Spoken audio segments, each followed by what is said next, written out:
Well, good evening. My name is Katie Webster. I'm the Director of Alumni Engagement at Ohio Wesleyan. We're excited to launch our Women of Ohio Wesleyan Speaker Series tonight. For those of you new to WOW, we started this program in 2016 as an opportunity to engage and bring together Ohio Wesleyan women of all ages, backgrounds, and lifestyles. WOW celebrates being in a community with other leading Ohio Wesleyan women, learning and sharing from each other, and walking away with fresh perspectives. The speaker series is our way of continuing the personal connections, conversations, and important dialogue, and aims to keep alive the relevant topics shared and discussed during previous WOW gatherings and introduce new topics of interest. A few housekeeping items before we get started. If you are able, we would love for you to enable your video so we can see you and others can see who is on the Zoom tonight. Because we will be using the breakout feature for a portion of the session, please make sure your name on your device is identified with your name. So Sue Smith, Katie Webster, put that in so that we can make sure that there's an easier transition in the breakout rooms. We also encourage questions through the chat feature and kindly request you stay on mute for the duration of the presentation. It's my great pleasure now to introduce the chairwoman of WOW 2020, Diane Peterson. Diane? Thank you, Katie. I am so thrilled to see the WOW Speaker Series kick off tonight with Dr. Karlyn Crowley. Tonight's session and topic stemmed from an experience shared with our WOW committee a little over 2 years ago. There were two young girls, and they saw a man and a woman working. They approached the man and asked, "Are you the boss?" The man turned and pointed to his female colleague and said, "No, she's the boss." One of the young girls said, "Oh, that's my mom." While innocent in their asking, the assumption made was the male figure was the one in charge. That sparked an internal discussion with the WOW committee. And the questions that came up during that discussion were, why did the young girls assume the man was in charge? How do the words and behaviors that young girls and women hear and see daily perpetuate this dynamic? What can we do to shift and change how we talk to each other, to begin changing the dialogue, to become more direct and confident in our language, and be seen as the leaders that we are? I'm pleased to introduce tonight's keynote, Dr. Karlyn Crowley, Ohio Wesleyan's first female provost, professor of English and gender studies. Karlyn has invested her life in the small liberal arts community. She holds a Bachelor of Arts degree in English and Women's and Gender Studies from Earlham College in Richmond, Indiana. She earned a doctorate in English, as well as a Master of Arts in English with a certificate in Women's Studies from the University of Virginia.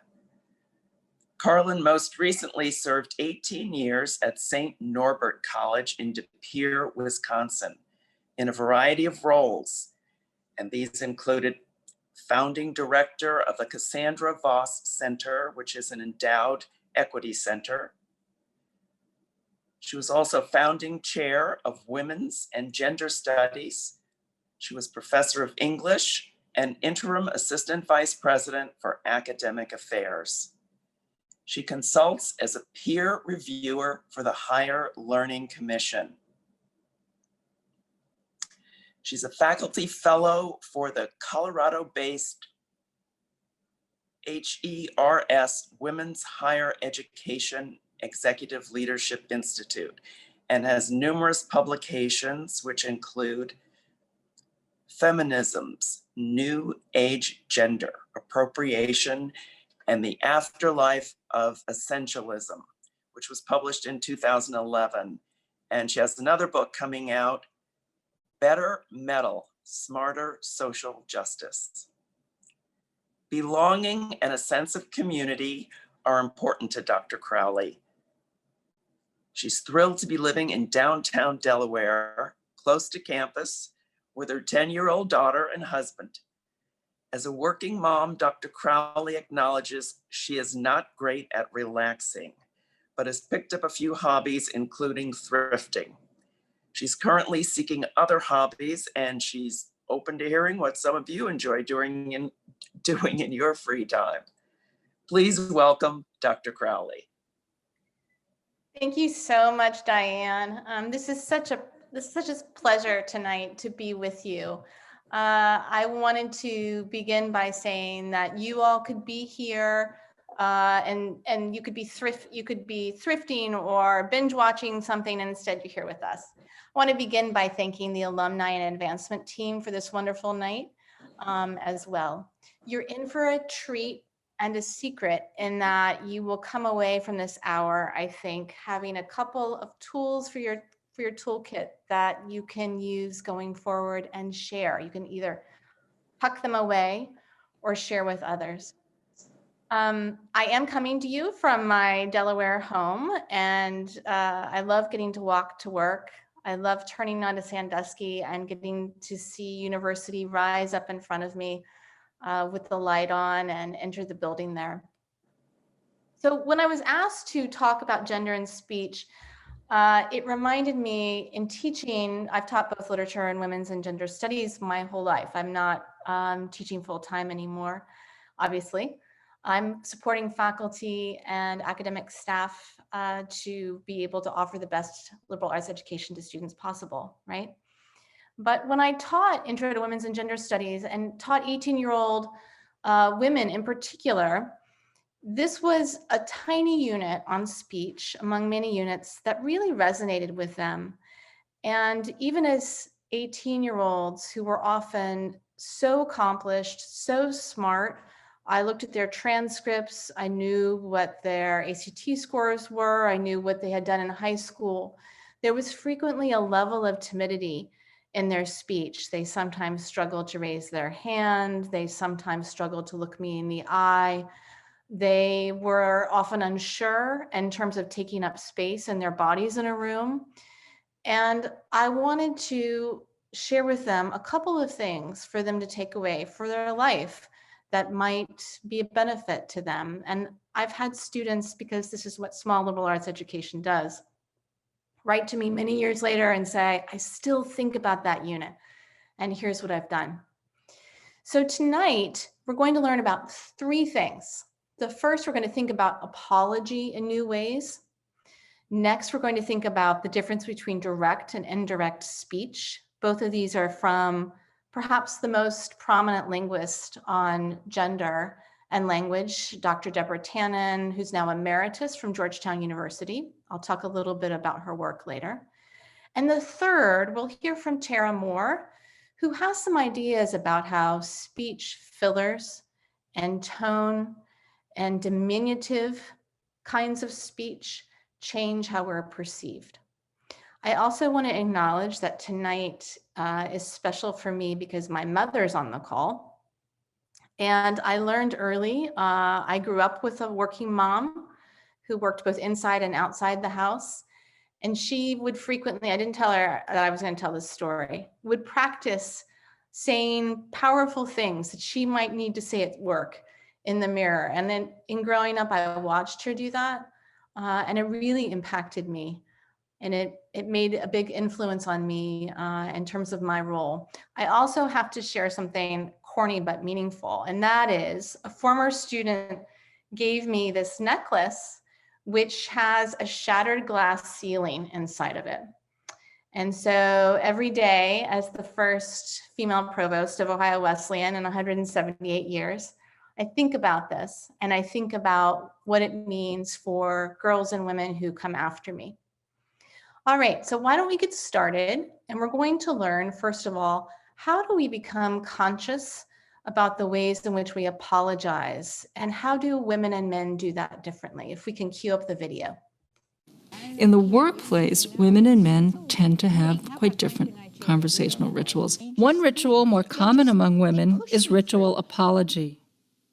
Women are often told, "Don't apologize, it's not your fault," after they say, "I'm sorry." But they didn't mean it as an apology. They meant, "I'm sorry that happened." Here we see a woman doing just that. But I'm sorry you missed the meeting. You would have gotten a kick kind of rusty.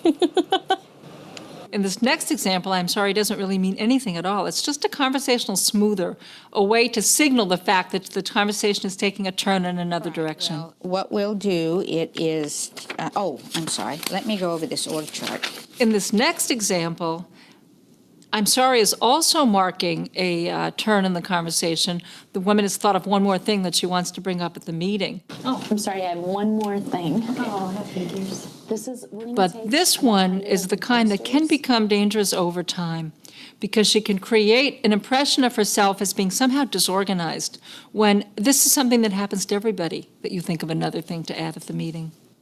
We need to When a pursue ritual it. misfires once, Then it's Friday- not a big deal. Oh, that is Friday, isn't it? Yep, sorry. Okay, so Friday. But when that's these not kinds good. of misfires occur over and over time, and especially in the workplace where you're being evaluated, you're being judged by other people, and what they think about you may have a big effect on whether or not you get promoted, the tasks that you get assigned, their evaluation of you, and you're evaluated periodically, then these kinds of little misfires can have a very significant effect on your advancement in the company and how comfortable you feel in your job.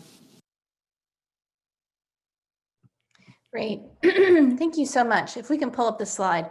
So while the slide's coming up, let me clarify something. When we talk about unconscious apology, we aren't saying apology is really effective, especially when you need to say it and someone is owed one. This is not what we're saying at all.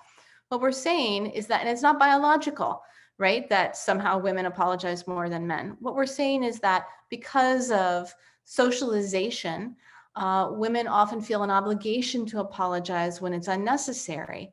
And sometimes it diminishes their power. And so what are ways that we might consider that that happens? And here's the question.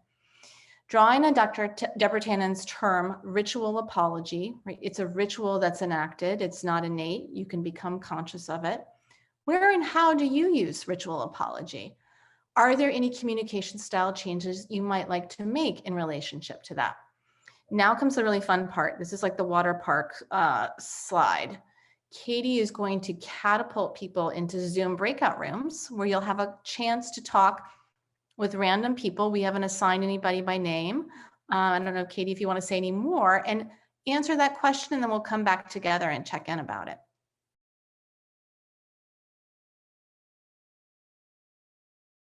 Welcome back, everyone. I just saw in the chat that someone said, Katie said, great convo group 6. And I'm wondering if anybody would be willing in the chat to include a takeaway from your breakout room. What was one thing you learned? What was one thing you noticed? I wanted to let you know that as I taught women students in gender studies, especially, I frequently had to stop them mid-speech as they would say something like, I just have this idea, and I'm sorry, I don't really know what I'm saying. Stop. And I would have them pause, and I say, let's back up, begin again, and have them begin again. And they would laugh about it a couple of times, and then they would start again. So I wondered if anybody could just put something in the chat. What's something you learned? Yeah, we're going to talk about that in just a bit, right? How we use fillers and diminutive speech modifiers that change how we talk, right? So how can we become more conscious of when we apologize, and how do we not apologize when we're taking up space or room or have something really important to say? Someone asked, what is the definition of ritual apology again? From Deborah Tannen's book, Talking 9 to 5, she says that ritual apology, there are moments when women apologize, not intending to overtly, but doing it as a filler or ritual to take up space, to even when they're trying to introduce an idea, run a meeting, plan a project. It's something that frequently men are not socialized into, and it can be detrimental to women's power and place in the workplace. Replacing I'm sorry with thank you for being flexible. Nice. Oh, one member said the pandemic has required more email and she can catch apologetic language before sending it to notes. Really nice, thank you. We also discussed not expecting other women to use ritual apology and not judging them if they are more direct in their language. This is so important. And when we talk about this concept of intersectionality, that is multiple identities and positions intersecting, race and religion and country of origin or nation can also affect speech, right? All the time. And so for some women, when they're more direct in their speech, they're judged. This is called the double bind frequently for women. The question was, what would men say instead? Often in terms of socialization, they're just not apologizing casually, right? I remember, in fact, when I worked for a dean who was a man and apologized for something I experienced, it was one of the first times, in fact, that I'd had an overt and very conscious apology from a boss, and it meant so much to me. And I said, thank you so much for saying you're sorry, because I had so rarely heard it.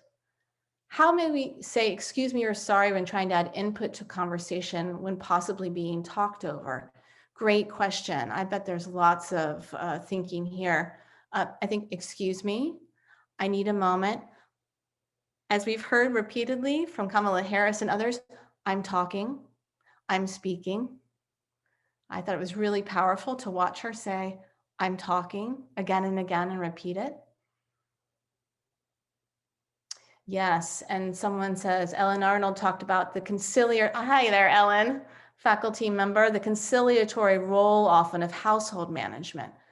Yes, and how women can be then socialized even more into saying that. Nice. How you can call, we talk about call out culture and call in culture and this notion of calling in to supporting other women to offer different kinds of speech, that they don't have to apologize when they speak. This was such a great chat. You guys are awesome. All right, I want to further talk about another point from Dr. Deborah Tannen. So if you know Deborah Tannen's work, I can't recommend it enough. She became famous with a book in the 80s called You Just Don't Understand. Interestingly, it was, I would argue, turned into a more copycat version of itself, which is Men Are From Mars, Women Are From Venus. Do you remember that book? So he basically riffed on Dr. Tannen's really rich linguistic work that was evidence-based to make something that was more crossover, and I would argue a little too simplistic, but it's a terrific book and much of it stands up. So then she talked about the workplace, talking 9 to 5. She has a book about mothers and daughters in relationship, and you will love the title of it. It's called You're Wearing That, because she really, as she went around the country talking about how families talk to one another, she has about 20 books about speech and language, and people kept going back to the mother-daughter relationship. And she said, I have to write a book about this. I have to figure out what's going on in this dynamic. So You're Wearing That is a book you may also really relish. In the next clip, we're going to see how women and men use direct and indirect speech in very different ways. And I think this may resonate if we can show the clip. And then I'll have us pull up a slide.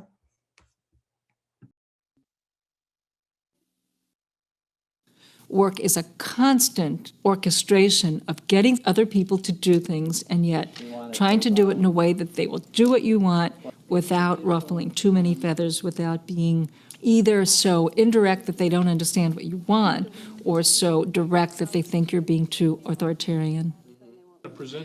For men, if you go back to the way the little boys played, it's very common for little boys to give each other orders, boss each other around, tell each other what to do. In fact, the boy who tells the other boys what to do and gets it to stick is the leader. Let's look at how some of these men in different workplaces where we taped told other people to do things. Send a letter saying that I'd serve on this committee. Okay. The first one, the breakout sessions. Give them one that's standard to size. Okay. And I just need periodic update status reports. Okay.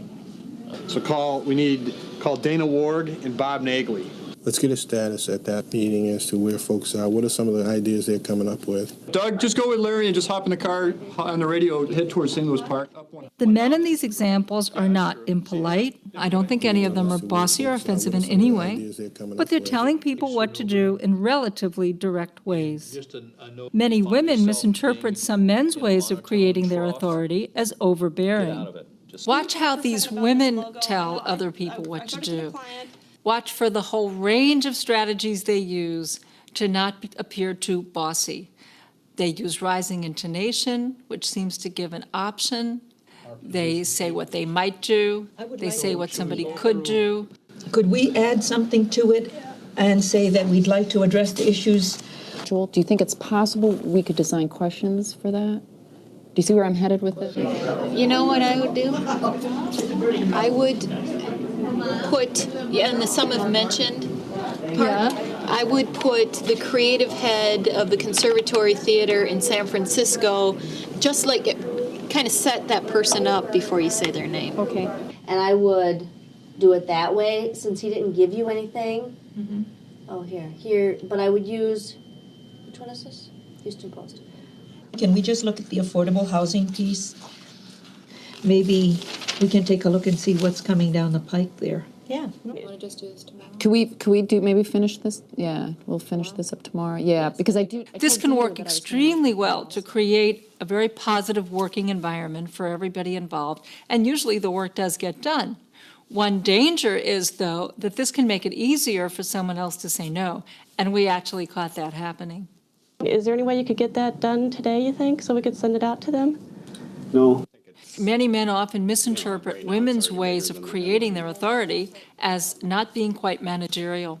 You would be amazed to know that the women you just heard were extremely high up and very confident. Otherwise, they couldn't have gotten to the positions they're in. Great. Thank you so much. Fascinating, right? Again, those of you who are coming in and out, this is a video from the 80s. Can you tell from the hair?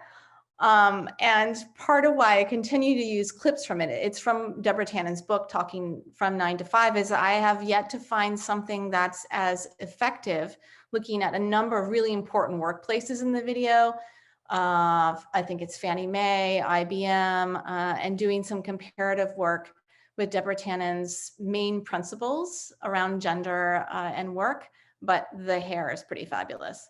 So let's, if we could pull up the other slide. We're about to send you back into breakout rooms.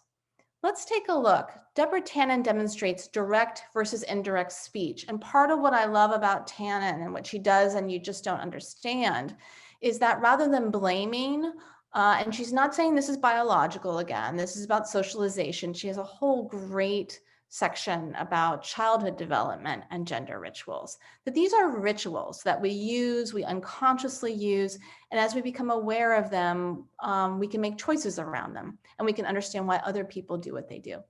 And so women in the workplace frequently use indirect speech marked by rising intonation, especially on the end of a sentence, asking questions versus making statements.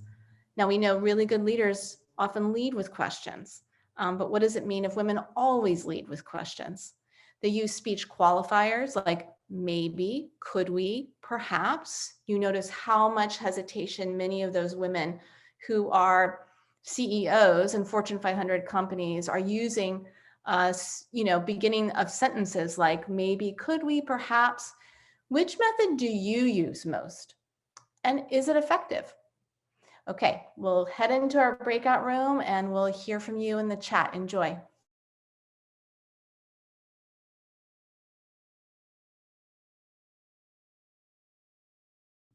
Welcome back, everybody. So nice to see you. So once again, I'm wondering if anybody's willing to share in the chat. What did you learn in conversation about direct versus indirect speech? Which do you use more? What did you talk about? What questions do you have? Our chat room was wondering if we should change how we speak to men or to everyone. Good question. I think it's contextual, right? It's about what are your goals? What are your aims? Another way is tell me more. I love that. Our group felt that we hadn't come very far. Well, consciousness is the first step, right? Oh, you want a 2-minute warning. Okay, people were in mid-sentences. We hear you. We're still figuring it out. Thank you for your patience. I'm learning that I'm not nearly as direct a communicator as I thought I was. It's fascinating when you start to observe that, right? My takeaway, you can still be collaborative and ask, what is your take? Tell me your thoughts. Absolutely. Is I wonder if the same as could we? Our group chatted about the importance of location. Midwestern women tend to speak even more indirectly. Great question. She does talk about geography and location some.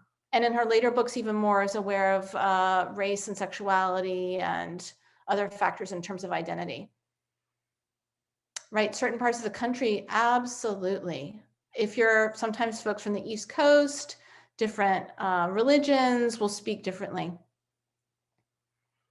Sometimes you need to tell people and use direct communication, but collaborative work requires questions that are more facilitative in nature. Absolutely. From Maura Donahue, an excellent question asker. How is the workplace becoming more collaborative? And how to collaborate without losing direct speech? That's really getting at the crux of it, isn't it? Our group talked about what we model for our children and grandchildren. And someone said, I mentioned that I coach parents not to talk to their children using these language styles, questions, asking permission, tacking on tag questions such as, okay. That was my very purposeful up intonation. Someone's already hired somebody here as coach. Mary Lou needs to be my coach. Raised by 2 New Yorkers, my direct speech patterns got me in trouble in the South, right? I agree with Mary Kate. So interesting. This is super. One of the things that we know in terms of, as I mentioned, the glass ceiling and my necklace, right? The shattered glass ceiling that I'm wearing, and that's still in higher education, less than 25% of women in colleges and universities are presidents. That number has not still changed a whole lot in terms of provosts or vice presidents for academic affairs, chief academic officers. It's starting to change a bit, but not as much as you'd think, given where we are. And yet we also know that some of these more gendered modes of speech, like question asking, are what the best collaborative leaders do. There's been a big trend in servant leadership, right? And in thinking about coaching as a kind of leadership that is less authoritarian, that is more question-based. So how do we balance those two things? Yeah, and about Mary Kate talked about band directors, right? And the gender makeup. There's not gender parity in band directors, 90% men, 10% women. So interesting. And how you talk into spaces when there isn't gender parity. And what does that mean? Terrific. Well, can you believe it? We're heading into our last question. Katie, would you please put up the slide?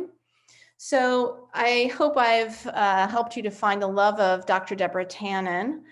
And now we're going to talk about Tara Moore, who's written a book that I liked. I'm a particular fan of Deborah Tannen, especially, but it's called Playing Big.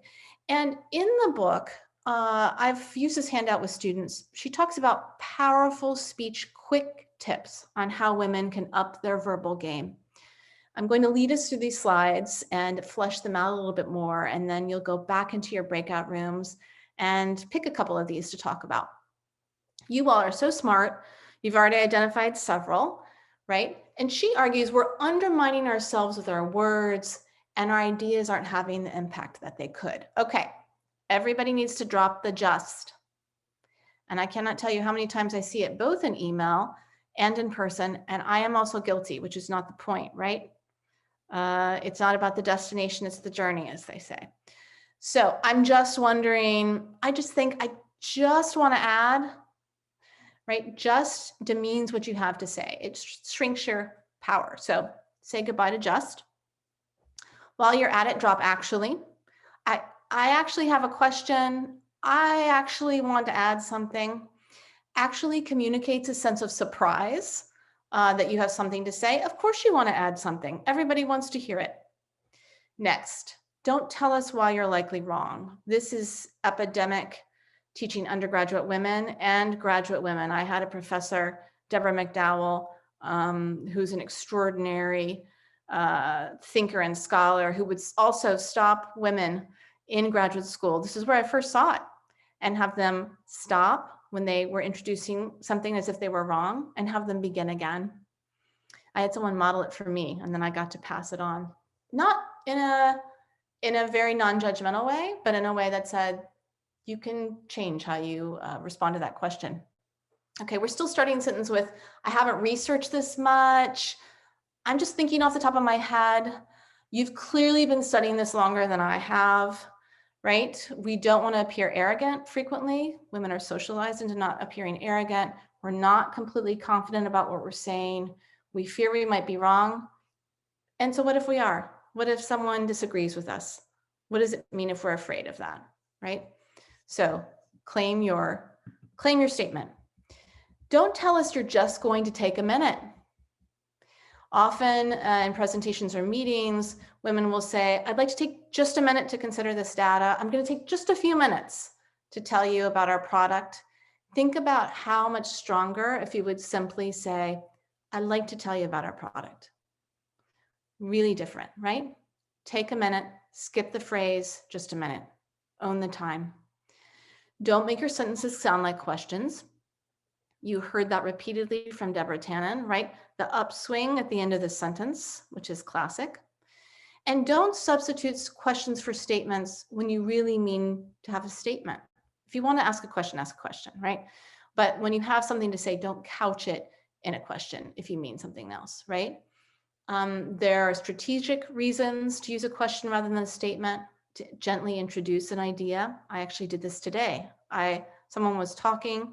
It's not good to be thinking while somebody's talking. I was trying to listen to them, but they said something that was sort of challenging. And I thought, should I ask a question or make a statement?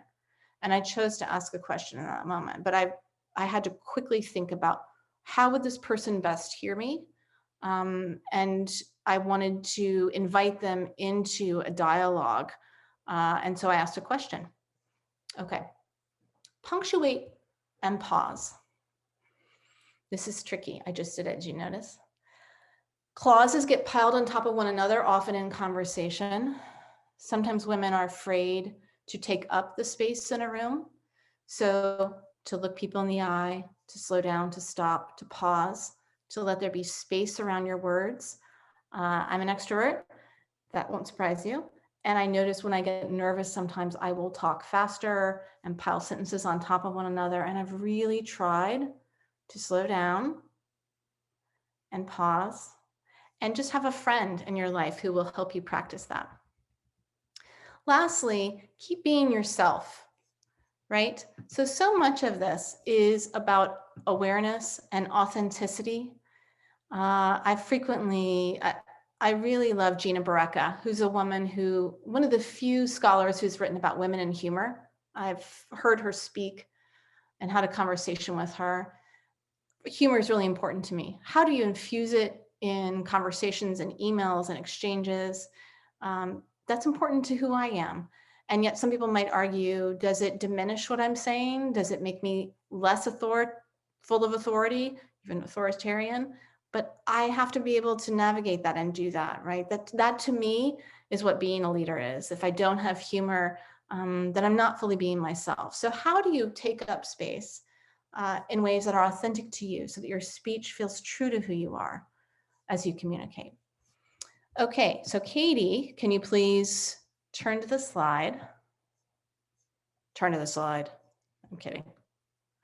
Can you, in your breakout rooms, name one concrete thing that you might change or improve in your communication strategy, in your jobs, relationships, or home? What is one thing you want to keep thinking about today that has intrigued, inspired, or challenged you? Have fun in your final breakout room, and I can't wait to hear what you learn.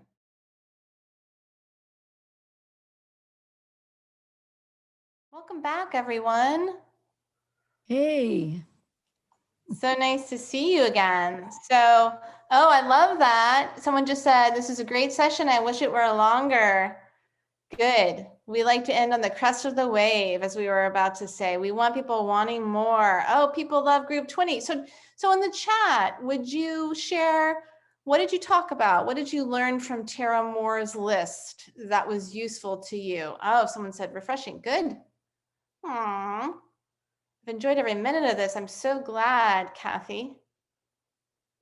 Virginia from my group mentioned that we should say, I'm speaking more often when we are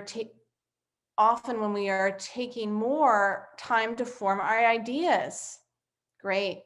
People love their breakout groups. That's awesome. Susan, group 15. I love people are giving shout out. Be yourself. Mindful of filler words. Good. People got good advice in group 20. Anything else? We talked about using body language and eye contact to express what we want to talk or still talking. Terrific. I think we might even have a session if there's interest on that. The power of pause. So terrific. Good. What else? Good, Amy. Thank you for interesting information. What did you hear from anybody else in your group or from Tara Moore's list that you're going to take away and think about? Purposely giving pauses during Zoom calls so people have time to unmute and contribute. It's tricky. Boy, in faculty meetings, it's tricky. Let me tell you what. Talked about falling back to filler words in the land of virtual when physical language can't be as easily conveyed. Yes, especially if you're a hand talker, as I am. Group 11 was cross-generational, and that can be really powerful with speech. To remind other women they're allowed to take time, space, and be direct. That's beautiful. Great to recognize speech patterns. Oh, people really resonated with cross-generational spaces. Aren't they wonderful? And they need to be more prevalent. I see that many people had a frank discussion. Does smiling make things better or worse when presenting or giving directions? Oh, that's so terrific. Many of you maybe have heard that women are often directed to smile. I remember I was one time swimming laps in graduate school, and a man leaned down into the pool and said, "Why aren't you smiling while you're swimming?" I was like, I'm swimming, even in the pool. Do I have to perform? But also smiling is so important, right? To affirm people, to be warm, to make them feel seen and heard. It's so important that you give them that. And yet women also can't be expected to always be objectified and perform happiness for other people, right? Good question, Alana.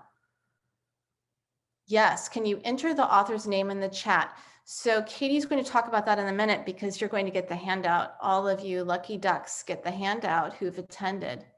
Oh, thank you this has been enlightening. It was Tara Moore, yes. One time a customer asked me to give him a smile and I accidentally said, "I don't tell you what to do with your face." That's a response, isn't it? Some of us have been told what to do with our faces. We talked about recognizing bias against women who are direct communicators. Yeah, it's really important. It's interesting. It's often unconscious. It can be both unconscious and conscious bias. So honored to be a duck, Mary Kate McNally. Absolutely. I'm going to use that. The line about the face. Good. All right. Well, one of the things I wanted to tell you is that with students, I would often say, find an accountability partner, someone who loves you and affirms you. Those are the best kind. And who is honest with you, and try something out for a few days and let me know what happens. And we would come back a couple of days later. Many women in the class would say, "I tried direct speech for 3 days. How did it go?" People asked me, was I depressed? Was there something wrong with me? Was I angry? Did something happen in my life or my family? Did an animal die? There was such a dramatic response when young women, ages 18 to 22 in college, tried out direct speech for the first time. They were shocked to see how others responded, or if they stopped apologizing for 3 days, right? If they stopped using fillers for 3 days, there was a dramatic response. Oh, someone said, interesting session. I feel like I'll be listening to myself. Yeah, so I invite you all, if this is something that matters to you, or you want to think about it or have this conversation, that you try something on for a couple of days anthropologically and see how it is for you. It's been such a pleasure being with you. It was really a delight. to get to see you even virtually. And I feel so honored that I got to share some of the things that I care about and know and that have been important to me personally, and that I've tried to teach the young women that I've tried to influence in my life. Katie, I'm going to throw it back to you as we get ready to wrap up. There's some great things in store. Thank you so much, Karlyn. And I feel like everyone will agree with me. We are so fortunate to have you as our first female provost at Ohio Wesleyan. And I know, let's all give her a round of applause, even if it's silent. We can still see the hands clapping. Thank you. I'm giving the love back. This has just been amazing. I just want to thank you so much for helping us kick off our WOW Speaker Series. I hope everyone leaves tonight thinking about the language that you all use in conversations and the small ways that you can help make a shift to promote change. Clearly, through the dialogue in the chat, there's been a lot of wonderful things that have happened, and we will share the chat dialogue with all of you, as well as the slides and the Tara Moore handout in a follow-up. And so I will say, tomorrow you'll receive a recording of this session along with the handout and a survey. And your feedback is so important to us. We do take that into consideration. We have a wonderful WOW leadership group that is working on this event and those throughout the year. And I really want to hear from you. If you're interested, we were talking about having a 3-part series where Karlyn could continue the dialogue around these types of topics. So that will also be in your survey. And so if this is something that you want to continue to see, this kind of opportunity, listening to Karlyn and the opportunity to connect with each other, I see all capitals there. That sounds like a really positive yes. Please let us know. A couple other things to share. In order to kind of keep up with everything that's going on with WOW, please join our Facebook and LinkedIn groups. Those will be in the chat, so you can copy those. We'll also share those with everyone tomorrow. We also have a website, owu.edu/wow, so you can check things out there. Finally, I'm really excited to share and announce, to save the date, we just confirmed this today for our next WOW speaker series, and potentially we'll have one before this, but alumna Wendy Malick from the class of 1972 and a famous OWU actress. She will be featured on March 21st for our next WOW speaker series, Unplugged with Wendy Malick. She is very excited to talk with all of you in a very candid way. And so please be paying attention to the communications for that. And we will look forward to seeing you at future WOW events. And please let us know your interests and what other feedback you have. Thanks again for joining us, and have a great night. We'll see you soon.